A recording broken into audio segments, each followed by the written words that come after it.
Welcome to my channel. तो आज हम बात करेंगे new type BL series love in the moonlight के एपिसोड 1 के बारे में। अगर आज के एपिसोड की बात करें तो ये एपिसोड 1 है और कहानी काफ़ी ज़्यादा इंटरेस्टिंग है और काफ़ी ज़्यादा इमोशनल भी। तो चलिए एपिसोड की शुरुआत करते हैं। आई होप ये वीडियो और मेरी एक्सप्लेनेशन आपको बहुत पसंद आए। तो अगर आप मेरे चैनल पर नए हैं तो प्लीज़ सब्सक्राइब ज़रूर कीजिएगा। तो चलिए एक्सप्लेनेशन करते हैं। एपिसोड की शुरुआत में एक देश दिखाया जाता है जिसका नाम नानता रहता है। नानता के पास काफ़ी सारे जंगल और काफ़ी सारे खजाने थे। नानता फ्रांस के साथ बिजनेस करता था और जब फ्रांस के दौरान उनकी लड़ाई हुई तो फ्रांस ने नानता के ऊपर कब्जा करने का फैसला किया। नानता को दो देशों में बांट दिया। एक देश नानता था और दूसरा देश चायसिंग था।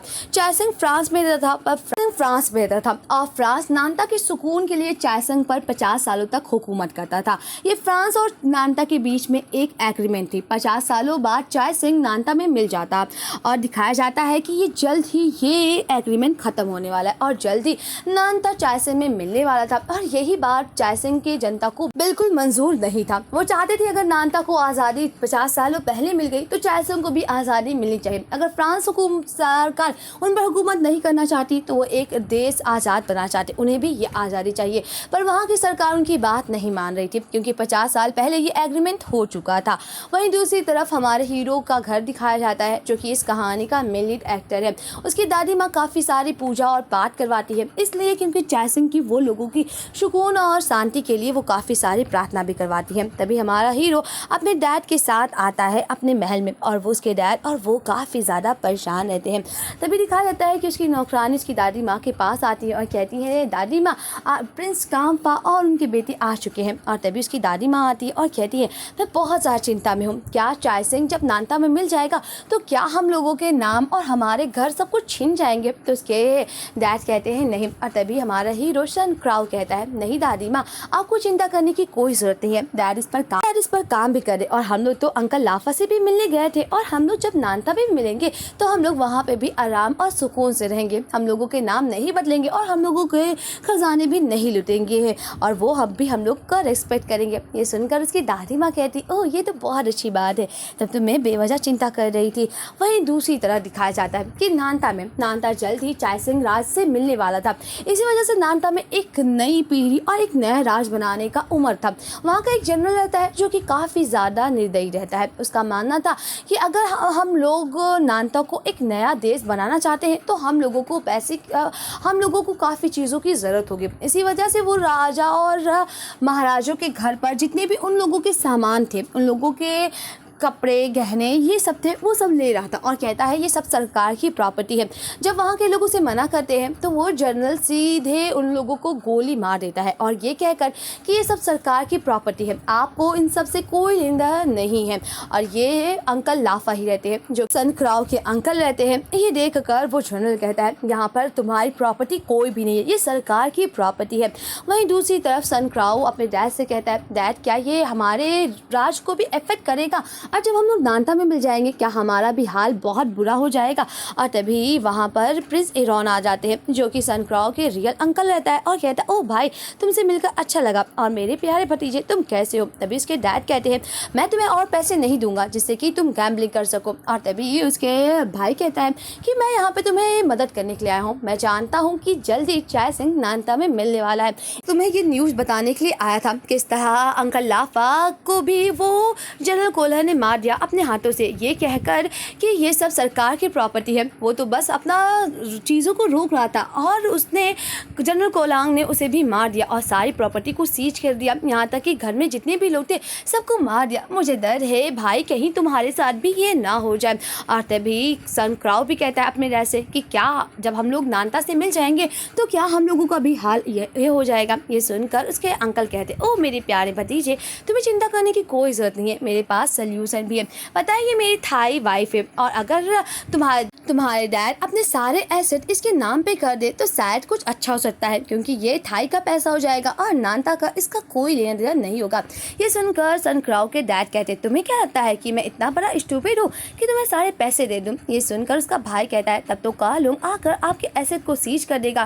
पर सन क्राउ के डैड अपने भाई को निकलवा देते और कहते आज के बाद कभी भी यहाँ पे मत आना। उसका भाई कहता है एक दिन जब प्रॉपर्टी सीज होगी ना तब मुझसे मिलना। वहीं दूसरी तरफ दिखाया जाता है कि सन क्राउ काफ़ी ज़्यादा परेशान रहता है, क्या हम लोगों की भी हालत मेरे अंकल की तरह हो जाएगी, क्या हम लोगों की प्रॉपर्टी भी सीज हो जाएगी। इसी वजह से वो काफ़ी ज़्यादा परेशान रहता है। तभी उसकी नौकरानी आती और कहती है राजकुमार आप शांत हो जाइए। तभी उसके डैड आ जाते हैं और तभी कहता है कि क्या फ्रांस हम लोग की जिम्मेदार होगा। और तभी उसके डैड कहते हैं फ्रांस ने कहा कि वो हमारा साथ देगा, पर जैसे ही चाय संग नानता से मिलेगा फ्रांस की हुकूमत खत्म हो जाएगी। और इसी वजह से फ्रांस हुकूमत नानता के निजी मैटर पर दखलंदाजी नहीं कर सकती, ये एग्रीमेंट के खिलाफ होगा। और वैसे भी अभी भी हम लोगों के पास वक्त है, मैंने एक तरीका ढूंढा है, तुम्हें भी एक थाई औरत से शादी करनी होगी। क्राउ कहता है क्या डैड आप ये क्या कर रहे हैं। और तभी उसके डैड कहते हैं मैं बहुत ज़्यादा चिंता में हूँ, मुझे लगता है कि यही तरीका सबसे अच्छी बात है और मैंने तुम्हारे लिए एक वाइफ ढूंढ दिया है, उसका नाम भी अनोग है और वो राजकुमार बोर्डिन की बेटी है। ये सुनकर क्राउ कहता है ये कैसे कह सकते हैं, आप मुझे धोखा दे रहे हैं, आप मुझे फोर्स क्यों कर रहे हैं, आप बहुत ही ज़्यादा स्वार्थी है। तभी उसके डैड कह रहे क्या तुम्हें लग रहा है कि मैं स्वार्थी हूँ, जब चायसुंग और नानता मिलेगा तो हमारी प्रॉपर्टी सब सीज हो जाएगी। तुम्हें क्या लगता है कि जब ये चीज़ें होगी तो क्या इससे ज़्यादा बुरी हालत हम लोगों की होगी या नहीं, अभी भी वक्त है, इससे अच्छा कि तुम थाई पहुँच जाओ दादी माँ के साथ और वहाँ पर पिन नाम की लड़की से शादी कर दो जो कि एक थाई है, जिससे कि हम लोगों की प्रॉपर्टी बढ़ जाएगी। वहीं दूसरी तरफ पिन को दिखाया जाता है और उसके मॉम और डैड भी कहते हैं कि हम लोग तुम्हारी शादी कराना चाहते हैं। और तभी पिन कहती है मॉम और डैड मैं ये शादी नहीं करना चाहती हूँ। तभी उसकी मॉम कहती है तुम्हें कोई हक नहीं है, हम लोग तुम्हें इतना पाला पोषे और तुम चाहती हो कि अब तुम हम लोग से जबान भी लड़ाओ। तभी उसके डैड कहते हैं पता है ये घर जल्द ही बिकने वाला है और कर्जदार मुझसे पैसे मांगने वाले, अगर तुम्हारी शादी हो जाएगी तो जहर से जो पैसा मिलेगा वो हम लोग घर बचा सकते हैं, इसलिए अच्छा है कि तुम प्रिंस सनकाओ से शादी कर दो, ये अच्छी बात है ना। और तभी उसकी माँ कहती है ये अच्छी बात है, तुम एक मिस्ट्रेस हो और तुम्हारी शादी बिना घर वाले राजकुमार से हो रही है, तुम दोनों एक दूसरे के लिए बिल्कुल भी परफेक्ट हो। वहीं दूसरी तरफ पिन तो दिखाती है कि वो इस शादी के लिए मना कर रही है, पर जब वो बाहर आती है वो काफ़ी खुश हो जाती है क्योंकि खाओ के ऊपर उसे बहुत दिन से क्रश रहता है। वहीं दूसरी तरफ हमारे दूसरे हीरो को दिखाया जाता है कि जो कि एक वायलिनिस्ट रहता है और एक क्लब में वायलिनिस्ट बजाता है। और जब लड़कियां उससे बोलती हैं कि क्या तुम मेरे बर्थडे पार्टी में वायलिन बजाने के लिए आ सकते हो, तो वो मना कर देता है और कहता है मुझे माफ़ कर देना, मैं फ्री नहीं हूँ, नहीं तो मैं आता, वैसे तुम मेरे दोस्तों को ले जा सकती हो, वो काफ़ी ज़्यादा टैलेंटेड है और तुम लोग को संभाल लेंगे। ये सुनकर क्लब की ओनर कहती है ओह सासिन कब तुम्हारे दिल पर कोई आएगा जो तुम्हारे दिल को राज करेगा। ये सुनकर वो कहता है ओ मुझे नहीं लगता, मुझे लगता है कि आप राजवती की तरह अगर कोई प्रीति मुझे नहीं मिलेगा तो मैं उसमें इंटरेस्ट कभी नहीं लूँगा। और तभी वो क्लब की ओनर कहती ओ तुम्हें बस मीठी बातें करनी आती है। तभी वहाँ पर पिन आ जाती और कहती है सासिन, और सासिन कहता है ओ पिन तुम यहाँ पे क्या कर रही हो, कैसी हो। और तभी पिन कहती है पता है तुम्हें तो पता है मामा डैड मेरी शादी कराना चाहते हैं, घर की हालत पहले से ही खराब है, इसलिए वो शादी कराकर जो मुझे दहेज मिलेगा वो उससे घर को बचाना चाहते हैं, इसी वजह से वो मेरी शादी कराना चाहते हैं। ये सुनकर सासिन कहता है क्या तुम बेवजह बिना प्यार की शादी करने के लिए तैयार हो। तो पिन कहती है कौन कह रहा है कि मुझे प्यार नहीं है। तो सासिन कहता है क्या। और तभी पिन कहती है पता है मेरी शादी सन खाओ से होने वाली है जो कि सिर्फ मेरे ऊपर क्रश था, मैं उसे जानती भी हूँ, और वैसे भी मेरे मामा डैड मेरी शादी करवाएंगे और अच्छी बात है ना कि मेरी शादी सन खाओ से हो रही है। और तभी उसका भाई कहता है सन पिन कि फिर भी मैं उसकी क्राइटेरिया चेक करना चाहता हूँ कि वो तुम्हारे लिए ठीक है या नहीं, कि वो तुमसे प्यार करता है या तुमसे बेवजह ही शादी कर रहा है। दूसरी तरफ खाओ अकेले में संग बजाता रहता है। तभी उसकी दादी माँ आती है और सन खाओ कहता है क्या हुआ दादी माँ। दादी माँ कहती है पता है मैं घर और अपने देश के लिए बहुत ज़्यादा परेशान हो रही हूँ, पता है मुझे नानता के लोग याद है, वो जो को राज घराने के लोग हैं वो हमारे ही रिश्तेदार है, उनके साथ ऐसा कैसे हो सकता है। नानता बे जब राज घराने लोग मारे जा रहे हैं मुझे बहुत बुरा लग रहा है और मुझे अपने और तुम्हारी चिंता हो रही, हमारे घर का क्या होगा। और तभी खाओ कहता है दादी माँ आपको चिंता करने की कोई ज़रूरत नहीं है, मैं घर का वारिस हूँ और इसी वजह से मेरे ऊपर ये सब छोड़ दीजिए, आपको चिंता करने की कोई ज़रूरत नहीं है और जल्द ही सब कुछ ठीक हो जाएगा। वहीं दूसरी तरफ दिखाया जाता है किस तरह सन खाओ की नौकरानी आती है और उसके डैड से कहती है मुझे लगता है कि राजकुमारी सिड्रा जो है वो थाईलैंड में नहीं जाना चाहती है, वो आज से पहले कभी भी थाई नहीं गई है, इसी वजह से वो काफ़ी ज़्यादा परेशान है। ये सुनकर उसके डैड कहते हैं हाँ, इससे पहले वो कभी घर पे नहीं गई। और तभी उसकी नौकरानी उसके डैड से कहती है क्या मालिक मैं आपसे कुछ बोल सकती हूँ? तो वो कहते हैं हाँ बोलो ना।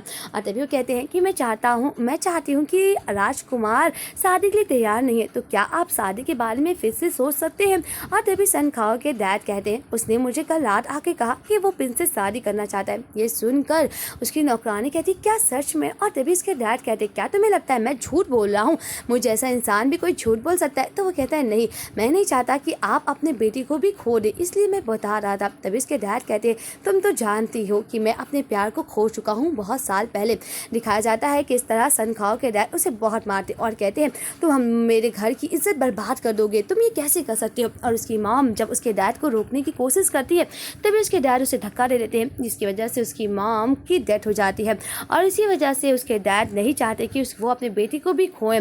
और तभी वो कहते हैं शायद इससे चीज़ें और अच्छी हो जाए। दूसरी तरफ खाओ अपनी दादी माँ और अपनी नौकरानी के साथ थाईलैंड में आ जाता है और अपनी दादी माँ से कहता है दादी माँ आप बैठकर यहाँ पर वेट कीजिए, मैं देख कर आता हूँ कि पिन कहाँ पे है। और तभी उसकी मुलाकात सासिन से होती है। फाइनली हमारे दोनों हीरो की मुलाकात हो जाती है। खाओ सासिन को देखते रहता है और सासिन खाओ को, और तभी खाओ कहता है शुक्रिया, अगर आप ना होते तो शायद मैं गिर जाता। और जैसे ही खाओ जाने लगता है तो सासिन कहता है क्या तुम राजकुमार सन खाओ हो? ये सुनकर वो कहता है तुम्हें कैसे पता कि मैं सन खाओ हूँ? और जब वो लोग रास्ते में आते रहते हैं तो सासिन कहता है पता है दादी माँ ने मुझे बताया था कि अगर मुझे राजकुमार को ढूंढना है तो वो बिल्कुल इसी तरह दिखते हैं और वो ऊपर से नीचे तक पूरा वाइट कपड़े पहने हैं। और मुझे लगता है कि दादी माँ ने बिल्कुल सही बोला था, तुम बिल्कुल उसी तरह दिखती हो। ये सुनकर खाओ कहता है मैं बिल्कुल किसी की तरह दिखता हूँ। और ये कहकर सासिन हंसने लगता है और कहता है सच में तुम बिल्कुल उसी तरह दिखते हो, एक रैबिट की तरह। ये सुनकर खाओ कहता है क्या मैं एक रैबिट की तरह कैसे दिख सकता हूँ? तभी वहाँ पर पिन आ जाती और कहती ओ खाओ तुमसे मिलकर अच्छा लग रहा है। उसकी माँ कहती है सही से बिहेव करो। और तभी पिन कहता है वैसे सासिन को तुम मिल गए, ये देखकर मैं बहुत खुश हूँ। और तभी खाओ कहता है मुझे नहीं पता था कि तुम्हारा कोई बड़ा भाई है। ये देखकर उसकी मॉम कहती है ये इसका भाई नहीं है बल्कि पिन का कजिन है, इसकी मॉम ने इसको यहाँ पे लाया था। तभी सासिन कहता है मैं इनके घर में रहता हूँ और मैं इनका बेटा नहीं हूँ, बस नौकरों से इज्जत थोड़ी ज़्यादा है और कुछ नहीं। दूसरी तरफ दिखाया जाता है कि फाइनली सन खाओ पिन के घर पे आ जाता है और जिस चीज़ के लिए वो आया रहता है वो सारी चीज़ों को वो सही से देखता रहता है। और तभी उसके डैड की बात याद आ जाती है। उसके डैड कहते हैं मैं यहाँ की ज़मीन और सब चीज़ों का देखभाल करके आऊँगा और तब तक तुम थाईलैंड में जाकर इन सब चीज़ों का ध्यान रखना और हाँ किसी पर भी भरोसा मत रखना। और दूसरी तरफ वो पिन को याद करता रहता है क्या मुझे पिन से शादी कर लेनी चाहिए या नहीं। वहीं दूसरी तरफ रात हो जाती है और बेचारा सा खाओ उदास होकर देखता रहता है। तभी उसे कुछ आवाज़ आती है जैसे कोई गिर गया और तेज़ आवाज़ आती है। इसी वजह से सन खाओ जब उस आवाज़ के पीछे जाता है तो वो सनसिन के कमरे में आ जाता है। सासिन सोचता है कि कोई चोर है, इसी वजह से वो उसे पकड़ने की कोशिश करता है और उसे ज़मीन में गिरा देता है और कहता है तुम्हें मैं जाने नहीं दूंगा। और जैसे ही सासिन उससे कपड़ा हटाता है तो वो देखता है कोई और नहीं सन खाओ है। तो वो कहता है ओ सन खाओ मुझे लगा था कि यहाँ पे कोई चोर होगा, तुम ऐसे मेरे कमरे में क्या कर रहे हो? तभी सासिन कहता है मुझे काफ़ी तेज़ आवाज़ आई, मुझे लगा कोई प्रॉब्लम है इसी वजह से मैं यहाँ पे आ गया। और तभी वो कहता है कि मुझे माफ़ कर दो। और सन खाओ कहता है मुझे लगा कोई चोर है इसी वजह से मैं ये तुम्हारे साथ ये सब किया। सासिन कहता है मुझे लगा था कि किसी को चोट लगी इसलिए मैं तुम्हारे कमरे में आ गया। और तभी सासिन कहता है पता है मैं बाथरूम में गाना गा रहा था तभी मेरा पैर फिसला और मैं गिर गया। और वैसे मुझे तुमसे बहुत कुछ पूछनी है, क्या तुम मेरे साथ ड्रिंक करना चाहोगे? और तभी सन खाओ कहता है वैसे नॉर्मल लोग ऐसा चीज़ें नहीं करते हैं। और तभी सन खाओ कहता है मैं तुमसे पहले ही माफ़ी मांग चुका हूँ। वहीं दूसरी तरफ सन खाओ सासिन के कमरे से चला जाता है और दूसरे दिन जब सुबह होती है तो पिन अपने घर को दिखाती है और ये देखकर सन खाओ कहता है शुक्रिया मेरी दादी माँ का ख्याल रखने के लिए। पिन कहती कोई बात नहीं, वैसे दादी माँ चाहती हैं कि मैं उनकी ट्रेडिशनल ड्रेसेस सीखूँ, इसी वजह से मैं तुम्हारे साथ मार्केट जाना चाहती हूँ। और तभी वो कहती है क्यों ना हम लोग सासिन को जगा दे। तो खाओ कहते रहने दो, वैसे भी वो दोपहर में सोता होगा। तभी वहाँ पर सासिन आ जाता है और पिन कहती ओ सासिन अच्छा हुआ तुम आ गए। और सासिन कहता है तुम्हें क्यों लगा कि मैं दोपहर तक सोता रहूँगा? देखकर पिन कहता है क्योंकि जब मैं तुम्हें लास्ट टाइम मिला था तो मुझे लगा तुम दोपहर तक सोते रहोगे। ये देखकर पिन कहती है क्या तुम लोग रात में मिले थे? और तभी सासिन कहता है क्योंकि मुझे लगा कि मेरे कमरे में कोई चोर है और वो चोर एक रैबिट निकला। ये सुनकर सन खाओ कहता है पता है ये बाथरूम से गिर गया गया था और मुझे बहुत तेज़ आवाज़ आई। जब मैं गया तो वहाँ मुझे ये मिला। और तभी वो शासन से कहता है सन खाओ, मैं कह रहा हूँ ना मैं चोर नहीं हूँ। और शासन कहता है मुझे लगा कि तुम चोर हो और मैं तुमसे माफ़ी मांगा, तुम्हारे लिए ड्रिंक भी बनाई पर तुमने मेरे ड्रिंक को इग्नोर किया। दूसरी तरफ शासन सन खाओ और पिन साथ में मार के जाते हैं और लोगों को छोड़ने के लिए शासन भी जाता है। शासन सन खाओ को देखता रहता है और पिन कहती अच्छा हुआ, वैसे भी हम लोग अभी तक मंदिर नहीं गए, क्यों ना हम लोग मंदिर में जाकर थोड़ा आशीर्वाद ले लें। ये सुनकर शासन कहता है आज मैं बहुत ही ज़्यादा खाली हूँ तो तुम लोगों को मैं कहीं पे भी घुमा सकता हूँ। यहाँ पे बहुत ही ज़्यादा क्यूट सीन होता है क्योंकि शासन शीशे में सन खाओ को ही ढूंढता रहता है। ये देखकर सन खाओ कहता है तुम्हें गाड़ी चलानी है, तुम्हें आगे देखना चाहिए। और शासन कहता है मैं तुम्हें घूर नहीं रहा था, मैं तो गाड़ी ही चला रहा था। ये देखकर पिन कहती ओ तुम लोग ना अभी स्टार्ट हो गए। वहीं दूसरी तरफ जब सन खाओ मंदिर में आता है तो वो काफ़ी सारी दुआएं करता है और कहता है मैं पिन नहीं चाहता कि पिन भी मेरी मुसीबत में शामिल हो, मैं नहीं चाहता कि उसकी हंसी खासी ज़िंदगी बर्बाद हो, कोई भी तरीका निकाल दीजिए जिससे कि हम लोग इस मुसीबत से बाहर आ जाएं। वहीं दूसरी तरफ जब वो दुआ मांग कर आता है तो वो कहता है कि पिन कहाँ पे है और शासन कहता है पिन गई है कुछ सामान खरीदने के लिए जिससे वो तुम्हारी दादी माँ के साथ वो डिजर्ट बना सके। और वैसे मुझे भी तुमसे कुछ पूछना है, क्या तुम पिन से प्यार करते हो? ये सुनकर सन खाओ कहता है मैं तुम्हें क्यों बताऊं। और तभी शासन कहता है पिन का इस दुनिया में कोई और नहीं है, वो अपनी सौतेली माँ के साथ रहती है और उसके डैड भी उससे प्यार नहीं करते हैं। उसकी माँ जब इस दुनिया से जाने वाली थी उन्होंने मुझसे प्रॉमिस कराया था कि मैं उसका हमेशा ख्याल रखूंगा, तो इसी वजह से मैं चाहता हूँ कि क्या तुम पिन से प्यार करते हो, क्योंकि मैं उसकी फीलिंग्स के बारे में जानता हूँ। पर तुम्हारा क्या तुम उससे प्यार करते हो या नहीं? और तभी सन खाओ कहता है मैं तुम्हें क्यों बताऊँ, ये मेरा दिल है और मेरे दिल में क्या चल रहा है मैं तुम्हें क्यों बताऊँ। और तभी शासन कहता है जब लोग किसी से प्यार करते हैं तो इसमें इतना ज़्यादा चाहने की कोई ज़रूरत नहीं होती है और बस एक दूसरे से प्यार करना ही यही मैटर करता है। पर आजकल लोग स्टेटस पैसे और ये सब देख रहे हैं और ये देखकर सन खाओ कहता है पर मेरे दिल में जो चल रहा है मैं या पिन को पसंद करता हूँ या नहीं, मुझसे मैं तुम्हें क्यों बताऊँ, और ये मेरे दिल की बात है, मुझे नहीं लगता कि मैं अपनी बातें तुम्हें बताना चाहूँगा। और तभी शासन सन खाओ की बातें सुनकर कहता है मैं जानता हूँ तुम राजघराने के लोग हो, तुम्हारे जीने की तरीके अलग होंगे, तुम्हारे सोच भी काफ़ी अलग होंगे, पर इतना कहने के बाद भी सन खाओ शासन को नहीं बताता कि वो पिन के लिए कैसा फीलिंग करता है, वो उससे प्यार करता है या नहीं। वहीं दूसरी तरह दिखाया जाता है किस तरह सन खाओ के डैड शासन के बैंक में अपने सारे डॉक्यूमेंट्स अपने सारे एसेट का बातें करते रहते हैं कि वो किस तरह थाई में सारे पैसे को ट्रांसफ़र कराना चाहते हैं। तभी वहाँ पर जनरल काशल आ जाता है और कहता है मुझे नहीं लगता कि अगर मैं आपको मिस्ट्रेस बुलाऊँ, क्योंकि जल्द ही शासन नानता में बदलने वाला है और उसके बाद आप मेरे लिए कुछ भी नहीं होंगे और लगता है ना आपकी सारी प्रॉपर्टी मेरी हो जाएगी। ये सुनकर सन खाओ के डैड कहते हैं मुझे लगता है कि जनरल काशल आपको थोड़ा लगाम रखना चाहिए अपने जबान पर। और तभी जनरल कासिम कहते हैं वैसे आपका बेटा कहाँ पे है? और तभी उसके डैड कहते हैं आप मेरे बेटे के बारे में इतना चिंता क्यों कर रहे हैं। दूसरी तरफ जब शासन रात में अपने वायलिन को लेकर बाहर जाता रहता है तभी वो सन खाओ को सुन लेता है कि वो किस तरह संग बजा रहा है और वो काफी ज्यादा इमोशनल सॉन्ग गाता रहता है। ये देखकर शासन सोचता है कि मालूम नहीं सन खाओ इतना ज्यादा इमोशनल सॉन्ग क्यों गा रहा है, मालूम नहीं उसके दिल में क्या चल रहा है और उसके साथ क्या क्या हुआ है। और शासन सन खाओ को देखता रहता है और यहीं पर इस एपिसोड का एंड होता है। आपको ये एपिसोड कैसा लगा प्लीज कमेंट में जरूर बताइएगा। ये ट्रायंगल लव स्टोरी का क्या होगा अंजाम, मिलते हैं नेक्स्ट एपिसोड के एक्सप्लेनेशन के साथ। अगर आप मेरे चैनल पर नए हैं तो प्लीज सब्सक्राइब जरूर कीजिएगा। आज के लिए बस इतना ही, बाय बाय फ्रेंड्स। इस वीडियो में जो भी दिखाया गया है वो सिर्फ मनोरंजन के लिए है, इसका कोई भी रियल लाइफ से लेना देना नहीं है और ना कि दर्शकों को प्रोत्साहित करना है कि वो ये सब करे।